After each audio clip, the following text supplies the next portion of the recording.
Okay. Right. Thanks everyone for joining today. This is going to be a presentation on our water project. So it's our work over the last 6 weeks. We are a team of 5, and this has been phase 1, data collection, and our focus is looking at how we can obtain safe and reliable water supply in Atandawa and neighboring communities.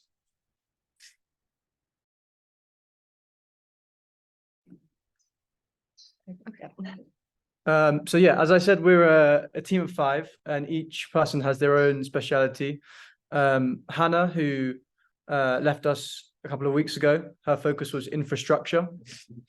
Kimi's focus has been water quality. Lucile on agriculture, Tiara on ecology, and my focus has been community organization. So before we start, I'm gonna start off with a bit of a brief introduction on the context of Atandawa, for those who don't know. So Atandawa is a community based in the Bolivar province. This province is in the center of Ecuador. The capital is Guaranda, as you can see on this map in the bottom right-hand corner. This is the capital city of the province of Bolivar. And Atandawa is a community about 20 minutes drive from Guaranda. As you can see to the left, this is the main tank. So this is the tank where the water supply is chlorinated, and the last step before it goes is distributed to all the households in Atandawa. And on the top left-hand corner, you can see these are the water sources, water catchment areas. And these are based in San Juan, which is another community, a bit of a larger community. And yeah, these are the catchment areas where the water is collected before it goes down to the first tank and then to the main tank.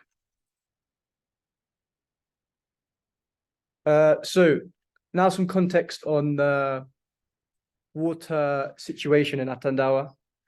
There are several areas that we've focused on, several issues we've identified.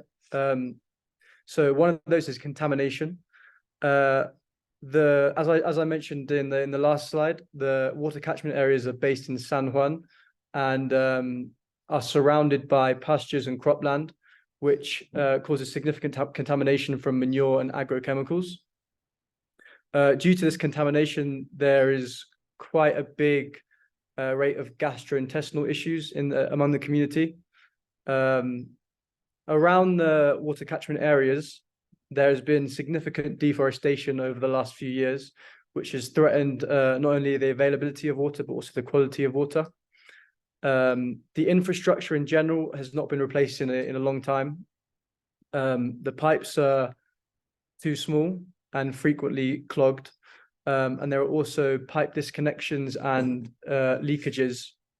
And in the summer, when there is a lack of water, there is not much storage for when there is water, so that this can fix this issue of water scarcity in the summer.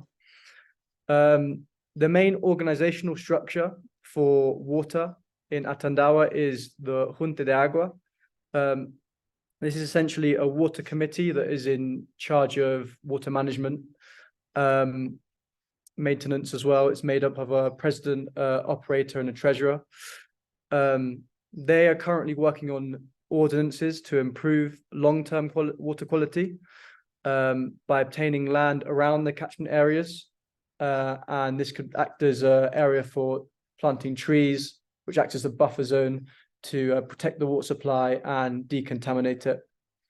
The second priority of the junta is they are currently trying to obtain permission from Guaranda to transport water from another reserve which has a clean supply of water. It's not contaminated by farmers. And as of the 11th of June, the community elected its first directiva, which is basically the local community government.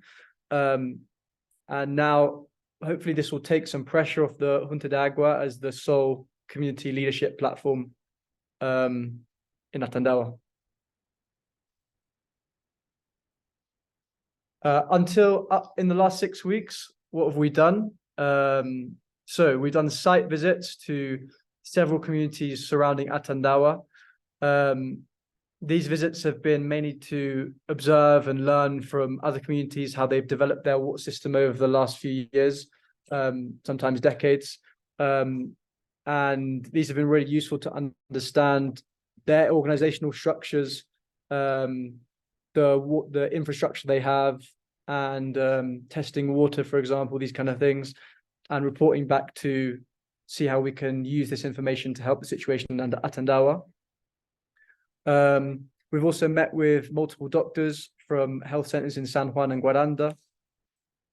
We conducted questionnaires and interviews with the water users in Atandawa to understand their habits, their views on the system.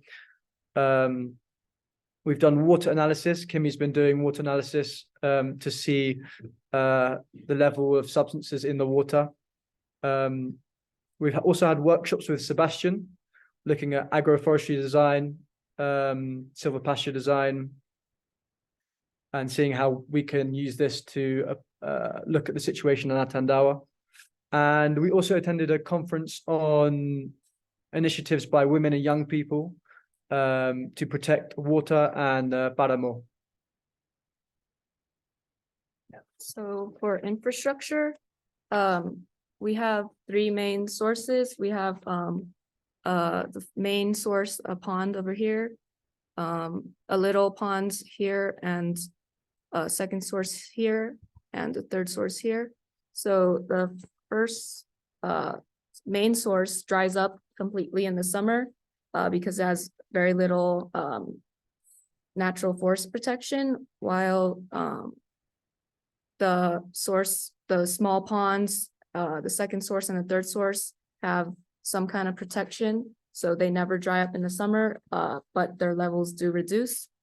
So the water flows from source one collects water from source, the little pond, and then it intersects with a pipe from source two before meeting in a stone kind of tank that's not actually a tank, and then that goes to tank one, and then tank one and tank two both go to the main tank.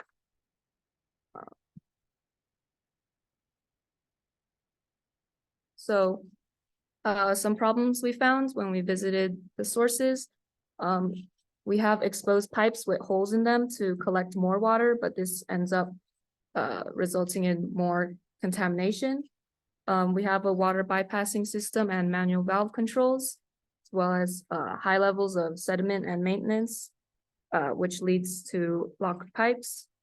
And we have no methods of filtration, and we have broken and corroded tank covers, which is over here. This is from the third source, which is in a tank. And then we also have wastage year round. So wastage in the winter comes from too much rainfall. So we have this overflow pipe in the main tank that just goes into the river. We have this stone tank that I was talking about earlier, where most of the water is lost. So that's also water wasted in the summer. And then the second tank or third source also floods in the winter, so the water is not able to be stored. So for future research, we want to measure the flow rates of the main tank in summer and winter to see the difference in water volume between seasons. We want to investigate the number of hours or days that water is unavailable. And we want to explore more storage options, such as looking at suitable locations, storage types, and then comparing costs. We want to see research other water collection options, rainwater, groundwater, and then installing and testing out small scale solutions, such as disinfecting pipes, installing filter drains at the source or covers. And finally, we want to invest in a professional study that was water infrastructure. So this will give us details from professional engineers worked on. On to water quality. So like I said, the main pond has very little protection, almost none. The little pond has some tall grass protecting it, and then For source 2, we have a pipe running from here through to the stone tank to tank 1, and this line is surrounded by forests, so it's pretty good protection. And then the source 3 is also surrounded by forests.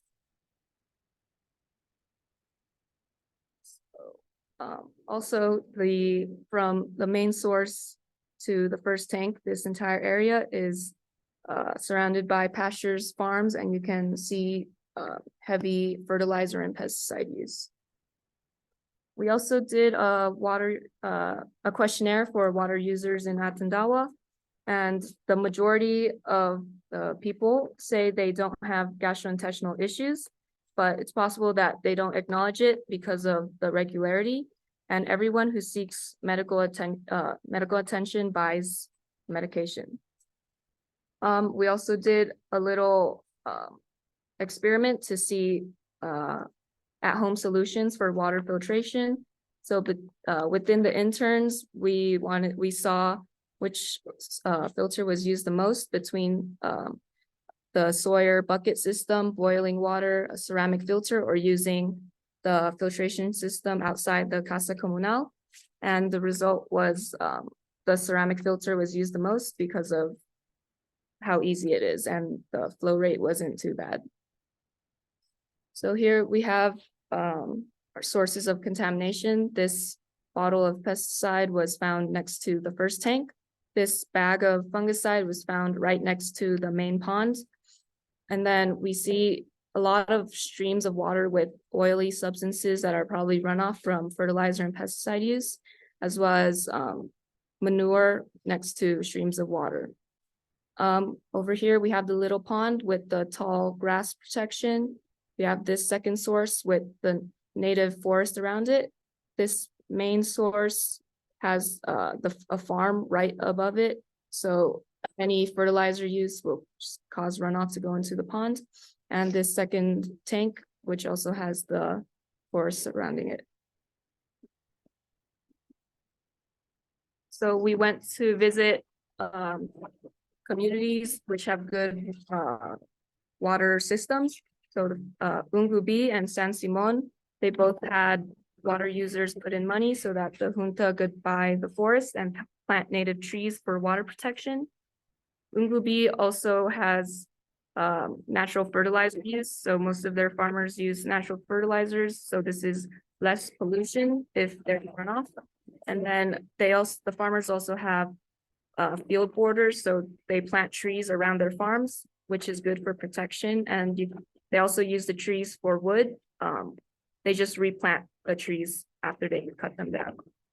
In San Simon, the Junta de Agua actively supports NGOs and nonprofits to get projects and money to improve their technology.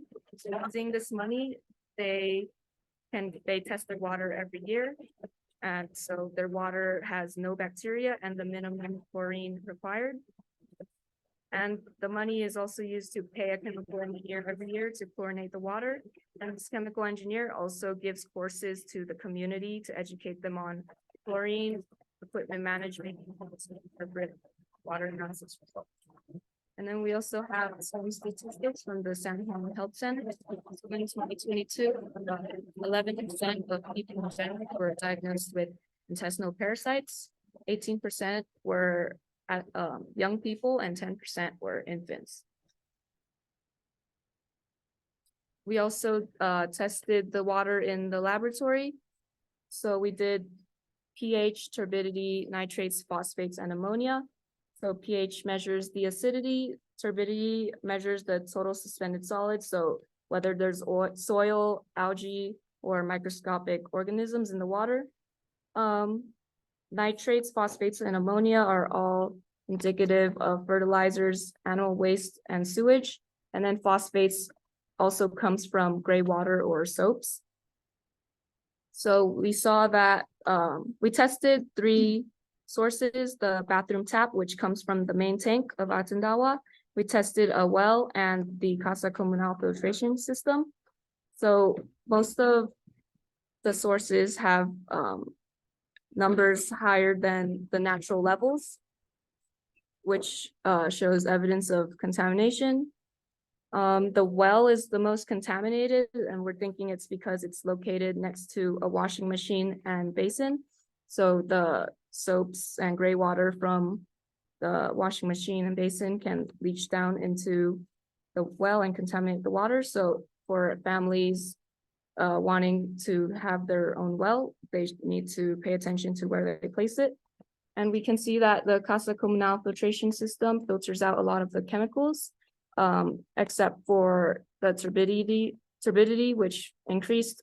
This can be due to problems with the soil or sand stage or the pipes. So we should look at how often stages need to be cleaned or replaced. And so far, all of these samples are drinkable. The numbers are below the World Health Organization limits, but we are waiting for bacteria results, which should come out today. So for future research, we want to measure the flow rates of water entering the main tank. We want to see the effect it has on chlorine dosage over the year. And we want to test and compare water quality between the main and second source. So how much of a difference in quality does forest protection provide? Because the second source has pretty good forest protection while the main source has none. We want to map out the entire Atandawa water pipe system to find out where leakage and contamination occurs. And this can be done in the professional study that I mentioned before. And then investigating how chlorine is currently applied so we can improve the system, which we'll do tomorrow. And visiting San Simon's water sources and looking at their water quality reports. Okay, so moving on to agriculture now. So for the recent findings, we interviewed farmers of Atandawa, and the purpose of these interviews was to find out what sort of chemicals and fertilizers and pesticides that they were using on their crops, to have an idea of what was potentially entering the water systems. So yeah, the main findings were that most farmers use synthetic or mineral fertilizers, usually in combination with organic fertilizers, and only 8% always use organic fertilizers, while 69% sometimes and 15% never. In terms of pesticides, a great majority, 92% of farmers use pesticides on their crops. And among them, 64% of them use either extremely toxic or highly toxic pesticides. So there's ranking of pesticides, and yeah, so 64% of them use either extremely toxic or highly toxic pesticides. This has can have health issues on the farmers. So last week we went to visit the sources, and actually we saw a farmer spraying all these chemicals on his crops, but just with zero protection, just in normal clothes. So this can have impacts on the farmer's health if they don't use protection, but also the extremely toxic or highly toxic pesticides can run off into the water systems and potentially contaminate the water systems.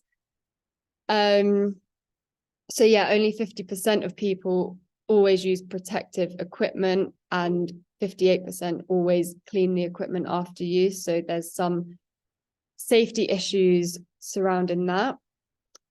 And yeah, when we went to visit the sites, we saw a lot of litter of bottles and packaging from these chemicals. And so yeah, only 9% of farmers always securely eliminate the waste. So that's also another problem as well. And in terms of organic pesticides, 75% of farmers didn't know anything about organic pesticides. But on a positive note, when it comes to learning about fertilizers and pesticides, all farmers showed interest in wanting to learn more about how to make organic fertilizers and pesticides, and how to apply them to their crops. So yeah, that would be something to look into in the future. So yeah, in terms of future research, the next steps would be to collect data about farming practices, right where the water sources are, because we still don't really know what the farming practices are right next to the water sources. We've just seen it from our own observations. And to investigate how to deliver workshops and courses would be a good next step as well. And then impact can be measured through tracking the percentage of people adopting organic practices. So that would be after we've delivered the workshops and courses, just to monitor the progress and if people are changing their practices, and then studying the correlation between organic fertilizers and pesticides usage in the region and farm profitability and water quality. So yeah, moving on to ecology. So we've created maps of the region, and the idea is to potentially reforest and plant trees in the areas that I will talk about now. So in this map at the bottom, we have pinpointed and mapped the locations of all the tanks and main sources of water in Atandawa and both the San Juans. So this just gives you an idea of where everything is. Here I've pinpointed the location of the highest point of elevation, which is right next to Atandawa's main source, which was the main pond that Kimi was just talking about. And potentially here, so this red arrow correlates to where section 3 and section 4 is, and the altitude is about 3,300 meters here. So the idea is to plant trees that can harvest the cloud water, so potentially tall trees that have good properties of harvesting cloud water, because these sections, so section 3 and section 4 are the main, is where the main water comes from in the main sources of Atandawa. So they feed the water through there. So if we can harvest as much cloud water as possible, then the volume of water will therefore increase. If we look at section 1, so this was the section Kimi was just talking about. So we have the main pond here, the slightly smaller pond here, and then the Atandawa's tank 1. And this area here is basically the basin of this catchment area, and it acts as a natural wetland. So the idea is we really want to protect these water sources. So planting trees or bushes around this border to really protect the water source is going to be really important. But also these surrounding areas are covered in farmlands and pastures. So within this section, we want plants such as microphytes that have abilities to decontaminate the water. So they can remove nitrates, phosphates, heavy metals, some bacteria and some parasites, but microphytes alone won't be enough to fully decontaminate the water. So the combination of chlorinating the water will also be an important step as well. And then in section 2, this is the other source that feeds into the tank 1. And yeah, all of this area here is covered in pastures. So designing a silver pasture plantation would be really helpful to protect this water source as well. And again, to decontaminate the water as much as possible. And then in this green zone here, it's actually already an established native forest. So we really want to protect this area, and just in front of the forest, when we visited the site, there was a small eye of water that was already established, that all that water came from this forest here. So that's just firsthand evidence of what planting trees can do in terms of water availability. So yeah, we really want to protect this zone and use this as an example for planting trees up here in section 3 and 4 particularly.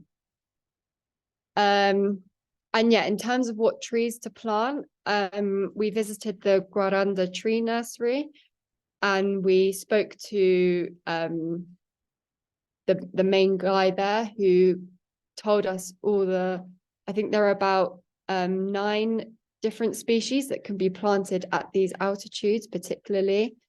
And I've made a summary document here, which I can share in the shared folder, basically just summarizing all the types of species, all their properties, and yeah, everything that would be suitable for which location. So yeah, the sort of next steps would be to design an agroforestry and silvopasture design for these regions here.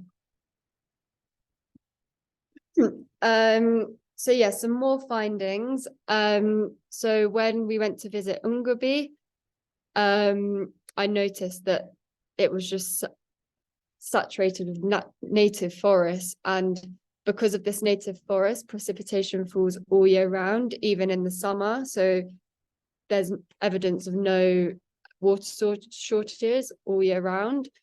And we interviewed the president of water protection in that region, and he said that everyone from the community put money into buying a piece of land for tree planting and reforestation in the area. So that could be something that we can learn from here in Atandawa. So potentially everyone from the community can put money into buying particularly this part of land here, but also we can look at expanding and looking at the landowners to buy land from these regions here, which I think the junta is already starting to work towards that, but yeah, we still need to look into that a little bit more. And then yeah, so I also took some questionnaires for farmers in Atandawa as well, just to get an idea of where they were at with agroforestry and planting trees on their land. And actually it was a very positive outcome, as the farmers here are willing to utilize some of their land, but only a very small proportion, for planting native trees and integrating agroforestry or silvopasture system. And yeah, the majority of farmers showed a positive interest in learning more about agroforestry and silvopastures through workshops and courses. And so yeah, in terms of future research, building on to what Chris, what you said before, is to install a weather station at the top of the mountain, so we can better predict precipitation, wind speed, air temperature, and solar radiation. And this would help towards the planning of where to plant the trees, but also to measure the evapotranspiration rates, and really compare the differences between the evapotranspiration of forests and croplands, just to see what the see what the benefits are. And finally, looking into agreements with landowners, so particularly the ones right where the sources are, to sell their land, and proposing agroforestry designs to landowners so tree planting can take place. So yeah.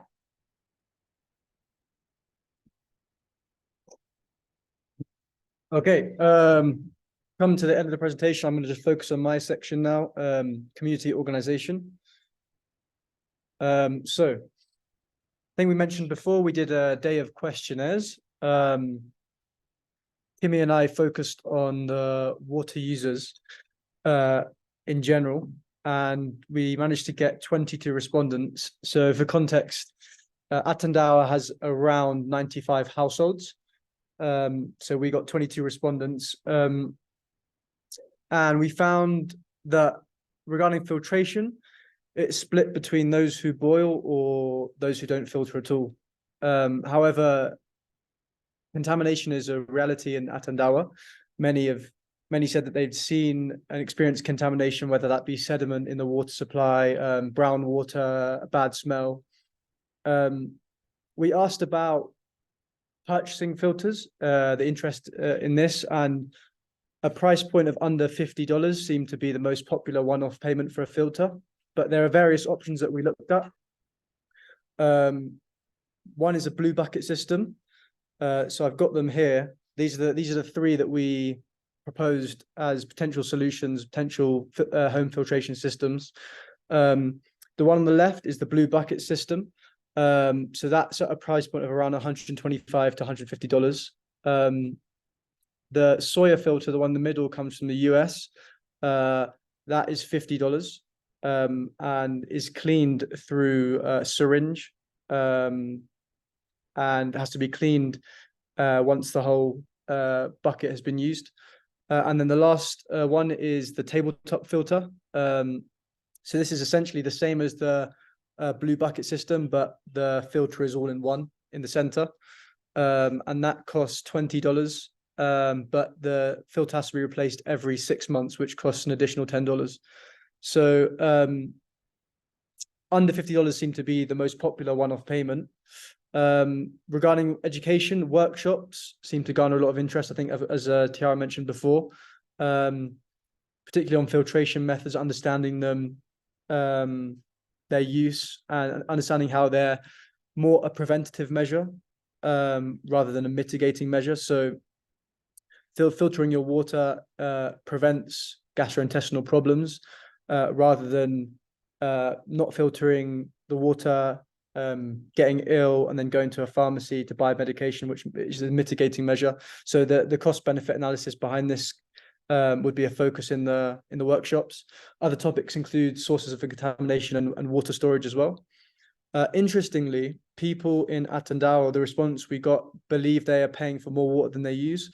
So this could be due to pipe leakages or water meter problems. So this is more an issue of infrastructure. And finally, the junta and mingas are the most popular forms of community organization to improve the water system. Mingas are essentially where the whole community comes together to achieve a common goal, whether that be reforesting a region, laying down a pipe system for the water system here in Atandawa, for example. And a lot can be done in a day with a minga. As I mentioned at the start, we visited various communities in the surrounding region of Atandawa in the province of Bolivar. San Juan, which is very close, we visited multiple times, and we found that there the junta has bought land with the goal of planting trees, which would obviously improve the water supply and quality. However, farmers in this region have pulled out the trees. And here a key element in resolving this issue and tackling this issue is education, understanding that reforestation is a long-term solution to improving the water quality and quantity. Another community we visited was Pimbolo. Here there were people that were living on the Paramo, and the junta came to an agreement here by a sort of a compromise whereby those who gave up their land wouldn't have to participate in mingas, and now there was 4,000 hectares of protected Paramo, which has really improved water supply in the region. The community also has a Caja Comunal, which is basically a local bank where people in the area can go to obtain loans to finance projects. They also have a native tree nursery. So I mean, this is the beginning of reforestation, and it's also a business side to it, as they're also selling the trees to neighboring communities to help with their reforestation goals and aims as well. They have a reservoir as well to improve water storage, especially in the summer when there's often a lack of rainfall. But the key here in Pimbolo was organization. This wasn't just done by one junta or even two. There was a cooperation between 8 juntas in the area. So through organization, pulling together knowledge, resources, this was how they were able to develop such a organized system regarding water management. San Simon, similar with the theme of organization. Over the last 10 years, they've legalized and organized water management committees, and supported by the local government, the Directiva, they were able to obtain government finance to improve the system. But importantly, the junta members, the socios, the users of the system, contributed to infrastructure and water quality management. So having regular tests done on the water, which has paid off. There was 556 hectares of land acquired, and this has now resulted in a really, really high quality of water. And this was a result of collaboration between 19 juntas. So, I mean, this shows you what can be done with 8 in Pimbolo, but with 19, it's like incredible the amount of progress that can be made. And finally, Ungubi. In Ungubi, it's amazing to see the amount of land that has been reforested and protected. And interestingly, the majority of the farms have an agroforestry design. So this is combining reforestation with agriculture. There, to take it even a step further, we see eight juntas in Pimbolo, 19 in San Simon, and in Ungubi, it's part of a centralized system in San Miguel, which is a town nearby, which is made up of 100 juntas. So San Miguel has a main junta that makes key decisions, and then these are organized across the different juntas in the region. And it also has its own laboratory, whereby surrounding communities can come and regularly test their water to see the quality, to see if the chlorination is effective. And recently there have been efforts to switch to natural fertilizer instead of chemical fertilizer, which would obviously reduce contamination. So these visits were really important to understand how other communities have tackled the water situation over the last decade, and applying this to Atandawa. In terms of future research, as I mentioned, cooperation is key, as we've seen in the communities. In this area, the main communities are Atandawa, San Juan, and Cochabamba. And from all these communities, there is 8 juntas, 5 for consumption and 3 for irrigation. So through collaboration with these juntas and sharing and pulling together knowledge, resources, this would be a great platform to discuss problems and solutions as a region, rather than each community trying to tackle them on their own without support from others who may have knowledge or other ideas about solutions regarding water. As I mentioned, courses and workshops is a key area. This could be measured by seeing if after these workshops and courses there is an uptake in home filtration methods and if practices change. Also, as I mentioned before, the filtration systems, seeing if they actually appeal to people in Atandawa after maybe workshops, if there's a switch from boiling water or doing nothing to actually using these sorts of filtration methods, and even seeing if price reduction subsidy could be organized, and see if we can get orders one day here. For example, when the community come to pay for their water, a little demonstration on the filter, and see if we could get some people to purchase them there. The reservoir is also another important aspect. This is more of a longer term project, investigating the feasibility. So obviously this would be looking at location and budget, but a reservoir would really help with the lack of water in the summer, and this could be done through Aminga.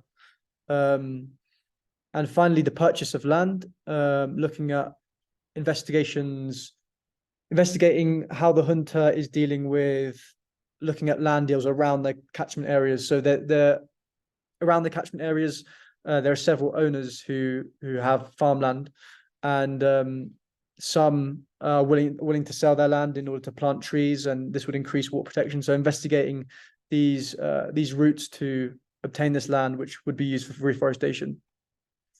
Now we're going to look at a brainstorm of solutions. These aren't in ordered. There's no priority order here, but these are several areas and solutions that we've come up with. So for the infrastructure, we want to invest in bigger and newer pipes, so there's less water wastage, and then also looking at pipe protection, like lining, so less contamination occurs. Investing in water storage, such as a tank where I mentioned the stone tank was, where most of the water is lost, or a reservoir to store water for their dry season. So like Pimbolo, they had their materials donated from a nonprofit to create a reservoir, and then the community got together and constructed this themselves. Maybe installing a chamber with a larger pipe and valve mechanism to divert water when it's overflowing.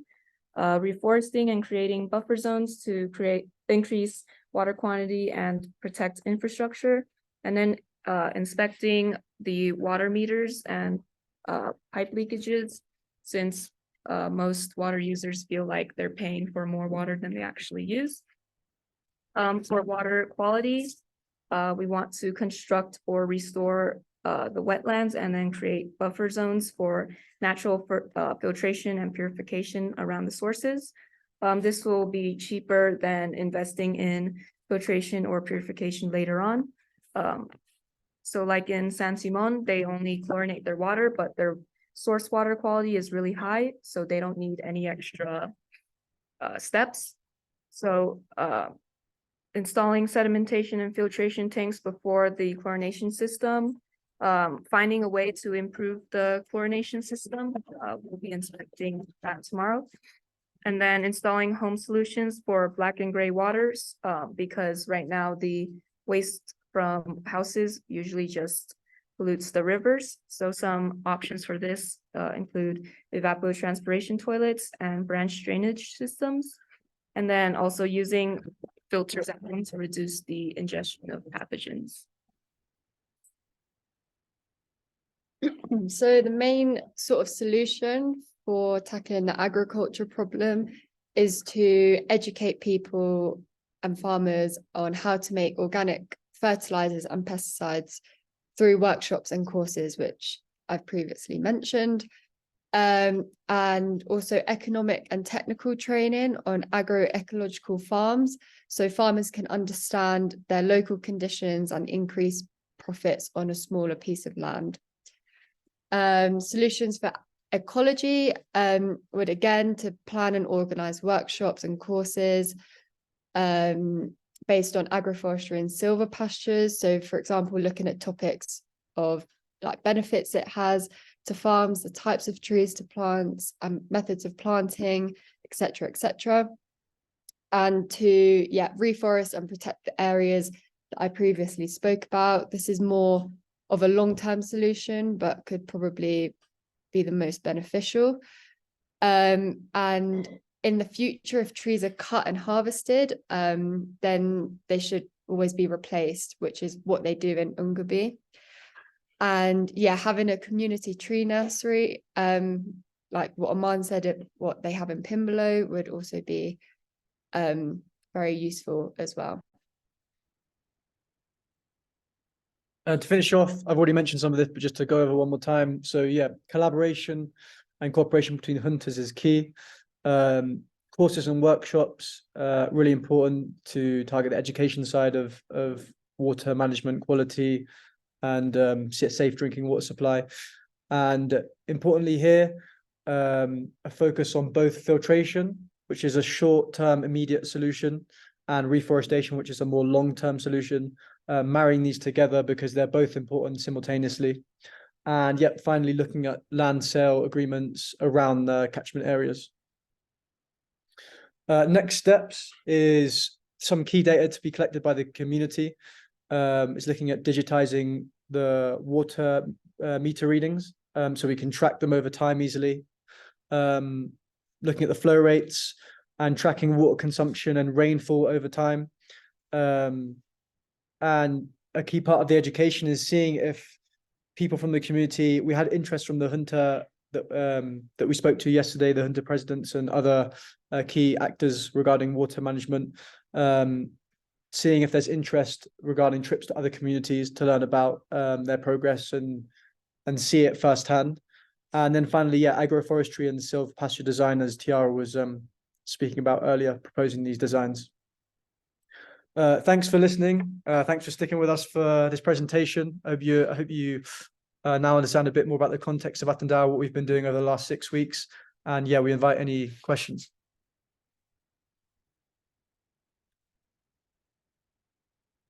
Okay, congratulations, guys. It's very interesting research. It's a lot of work that you've been doing. I have some questions for you. For Kimi, on a scale of 1 to 10, how would you rate the quality of the water in Attendawa?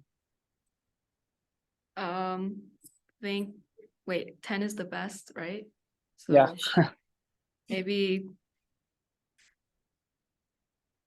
a 6, but I mean, I haven't looked at bacteria yet, so I don't really want to like say a number until I get those results. Okay, and do you think that the quality of the water can improve more with technical support or with organization with the community? Yeah, I think it can improve with community organization and then getting together and reforesting. Thank you. Tiara, how long do you think it would take to reforest the area where we have the fountains, and in how many stages do you recommend doing it? Well, it kind of depends on how many people can help and get involved. The smaller amount of people that we have, obviously, the longer it will take. And so, yeah, if we only had a small group of people, then we would prioritize planting trees around the buffer zones, and also planting the microphyte plants, for example, and then eventually filling in the gaps with bushes. But yeah, that just depends on how many people we can get to help. But yeah, I couldn't really put a time frame on it. Also, I still need to look at how the measurements of the area. So that would also depend on how quickly we can reforest it. But yeah, that's something I need to look at in the next sort of steps as well. Thank you very much. Amaan, do you think that water management is a reflection of the social organization of the communities you have visited? What is your perspective on Attendawa? Do I think water management is a reflection of the communities? Sorry? Yeah, of the social organization of the communities. I think where I've seen good water management and organization, it's due to the community coming together over a common goal, which is water supply and quality. So in that sense, yeah, I think here in Attendawa, as I mentioned at the start, I think the Junta de Agua here has been quite overworked, being the only platform, the only leadership organization in the community for quite a while. So I think now there's a directiva, it could take some pressure off the Junta de Agua, and it could focus more solely on water management and looking at long-term solutions for the system, the infrastructure, these kind of things. So yeah, I think right now, since the directiva, I think Attendawa is in a good place to start distributing responsibility over the community with regards to all issues, which includes social problems, water management, rubbish management, these kind of things, road management, stuff like that. And just for the three of you, one last question for my part. What is your overview of the community and how was your experience doing the work these days? Are you happy with your results? You think your goals are accomplished? I want to know that. Yeah, I think with we presented this yesterday with the community leaders, and I think after that and hearing their feedback has made them more motivated to make a change. And I think that's really like brightened up the situation a little bit for us, because it's shown that our hard work has paid off a little bit. And yeah, we just hope that they keep that momentum for the future. And yeah, in terms of the experience here, I think we've done a lot in the 5-6 weeks we've been here, and I'm proud of what we've achieved. And yeah, me personally, I've definitely learned a lot, especially through Sebastian, which I'm really grateful for. So yeah. Yeah, I think also to add, one of the key points is that this is a very long-term project situation. We're right at the beginning, so nothing's going to change overnight, but it's very much laying the groundwork and building on Chris's research that he did when he came here, which is really valuable to us as well. And yeah, just a lot of planning and looking at how we can organize research and future projects to improve the system. Yeah.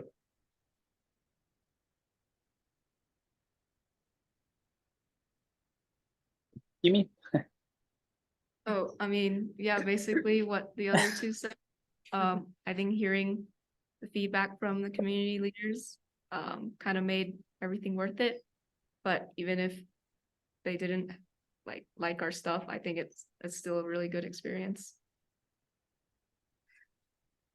Okay, thank you very much, guys. Congratulations. It's an amazing work. Thank you. So, I have a question if you don't mind. Yeah, sure. Okay, great. That presentation blows me away. That's so great. I feel so good about what you all are doing. I was just wondering if each of you, it's a sort of a two-part question. I know that when you're there, you do a lot of things, a lot of different initiatives. If each one of you could like target one thing, just one thing that you think helped the most, and maybe one thing that you think could help the most in the future for the water security, I'd be interested in hearing what you think. You want to go?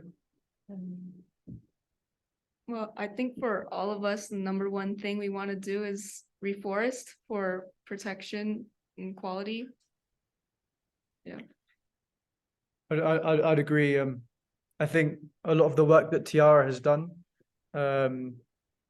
mapping the areas and sort of more design into the specific native trees that would go in these areas is future steps. But now I think the priority for the long term is obtaining the land around the catchment areas. Once we have the land, or the community has the land with the goal to plant trees, then all the designs, the plant species, the macrophyds, the artificial wetlands, these can all start to be planned and around the area.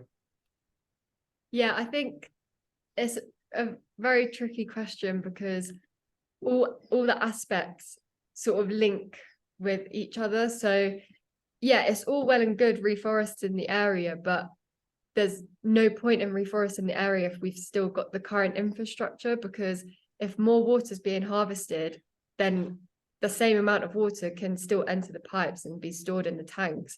So it works hand in hand with reforesting, improving the infrastructure, increasing the storage. But yeah, like Amaan said, I think the priority is to obtain the land so that we can start planning, start reforesting, because the trees will take like years and years to get to its maximum potential. So yeah, like getting agreements with the landowners and the hunters or the community, yeah, is probably the main priority right now. Okay, yeah, thank you. Thank you very much. I agree with you. I think that it is linked together.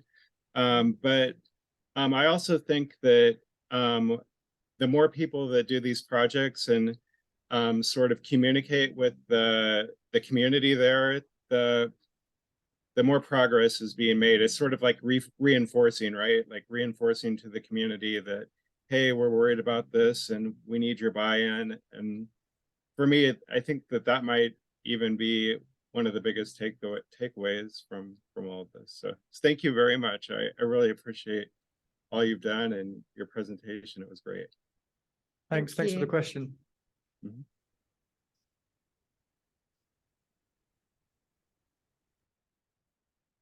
I'd just like to expand perhaps a little bit on some of the wins that we've had in the last 12 hours, 24 hours.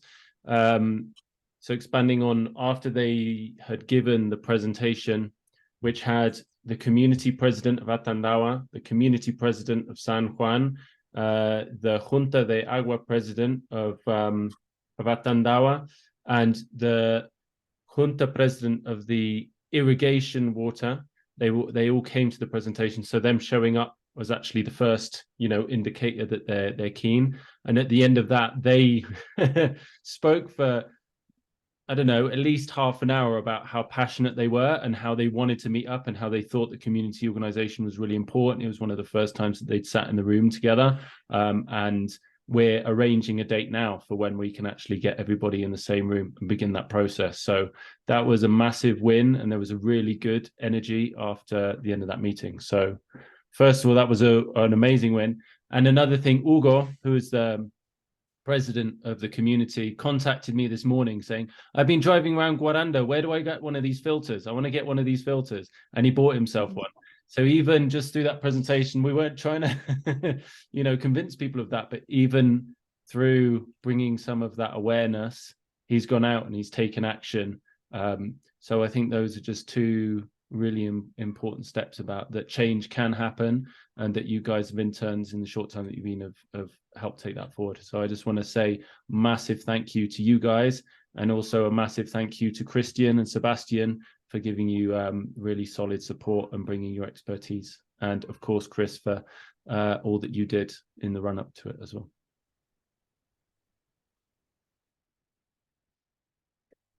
Sebastian, have you got question or comment?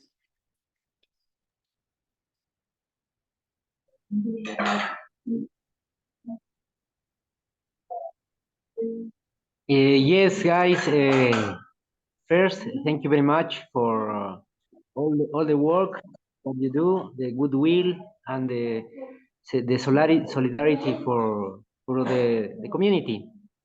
And I want to thank a lot the leaderships of the community of Pimbalo, Unguvi and San Simon that they're open their doors for us for listening their experiences, seeing that they do the problems and the solutions, and their solidarity and cooperation with us, and the love that show us and for this province and the community of Atandawa. I really want to thank all these communities that open the doors. And thank you, Christian, Chris, and Joshua for this opportunity. Thank you very much.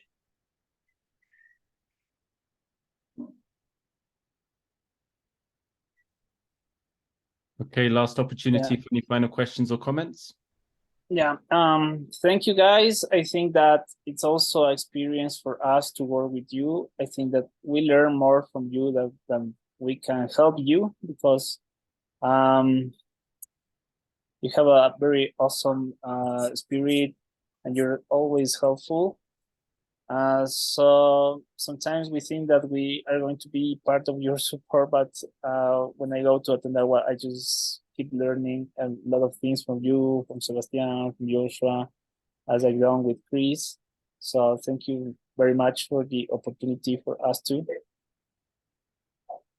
And I hope to see you in Quito, right?